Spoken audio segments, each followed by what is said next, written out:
so this is great. We have just received delivery of our new flooring system, and this is sort of what we've been waiting for.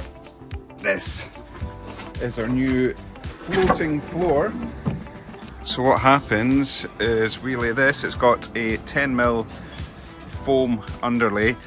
We had considered making this ourselves, but I thought it wasn't worth it.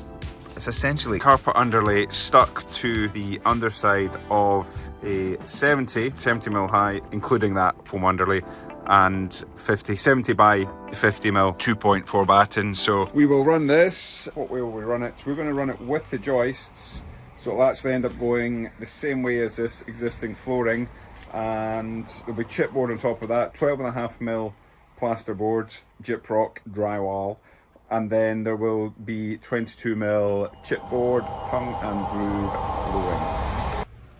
So as we are powering on with this flooring, let's pause for a minute and go through the process. So stage one, we lay down our battens at 400mm centres to make sure that we have got a nice solid structure underneath. Because these don't get fixed down, we then screw a brace, a temporary brace across the battens to stop them kind of falling and getting moved around, and then that gives us the platform of which we build up.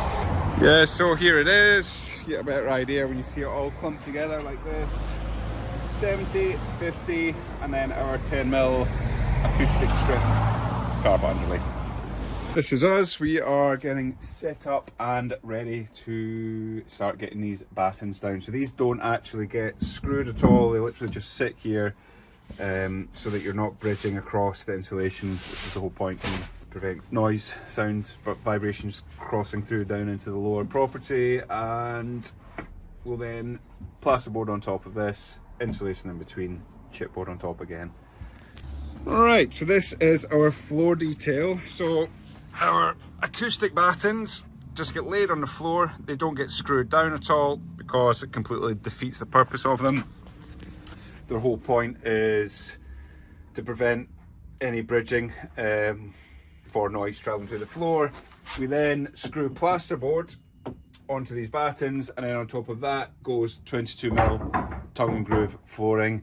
And then in between each of these bays, we will have 60mm acoustic insulation rolled out in between, and then that's our entire floor detail. Oh, so these are a bit of a nuisance to work with. So what we're going to be doing is they need to be at 400 centres for strength, but the foam underneath makes them rock all over the place and tip over. So we're going to just temporarily fix them in place until we get our first sheet of plasterboard and then flooring down, and then remove this temporary batten. So screwing these at 400 centres.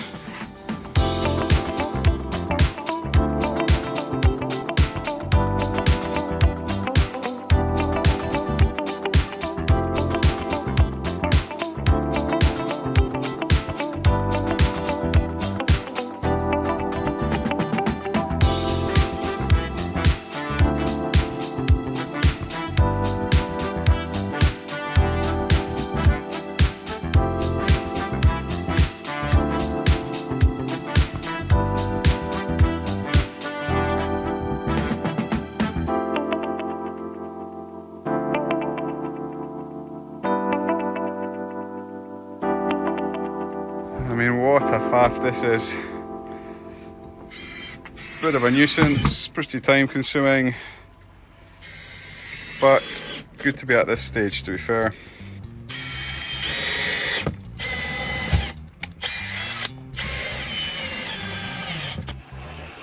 Another day and another day back at this flooring. Yesterday we're sort of getting set up, so we've kind of got a quarter of this top floor kitchen living room done.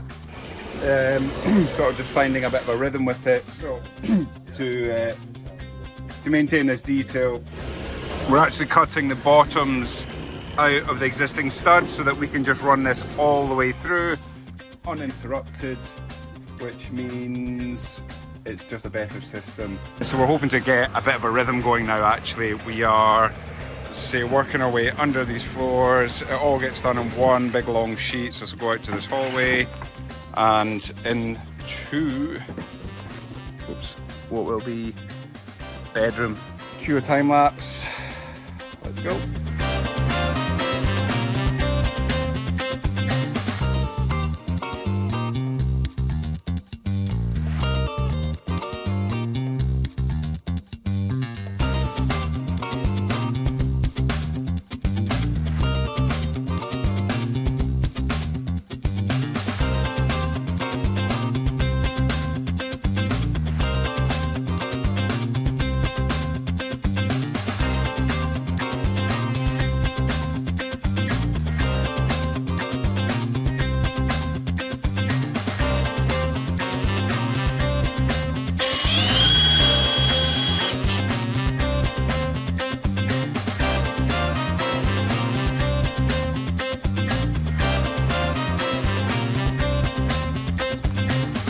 Quite funny because you never lay plasterboard flat because it's so brittle, and I kept telling everybody to be careful because it's so easy to put your foot through it, and the only person that's put their foot through it so far is me.